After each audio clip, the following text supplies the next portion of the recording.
Екс-началникот на петтата управа во УБК, бегалецот Горан Груевски, вчера бил уапсен во Загреб по распишана меѓународна потерница од македонските власти, но денеска бил пуштен на слобода. Хрватското Министерство за внатрешни работи и Интерпол доставиле информација до МВР вчера за приведувањето, како и последната информација од утрово дека тој е пуштен на слобода. Според извори на Телма, одлуката да се пушти на слобода се должи на фактот што на Груевски му бил одобрен азил во Грција.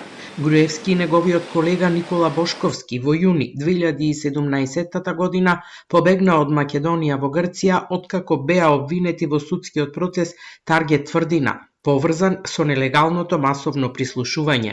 Груевски и Бошковски беа уапсени на 18 октомври 2017 година на аеродромот во Солун со лажни бугарски пасоши под имињата Неџби Хасан и Христо Атанасов.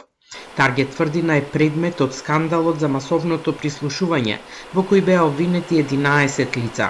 Според обвинението, преку 3 системи за следење на комуникациите во УБК, од 2008 до 2015 година, незаконски биле прислушувани над 20.000 граѓани.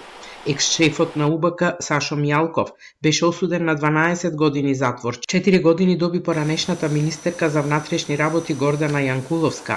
Највисоки казни од по 15 години затвор добија Горан Груевски и Никола Бошковски. Со измените во кривичниот законник од септември лани, застаре дел од предметот познат како Таргет кој се однесуваше на прислушувањето, но предметот тврдина за уништување на опремата продолжува и им се суди на 5 обвинети, меѓу кои се избеганите екс-разузнавачи Груевски и Бошковски.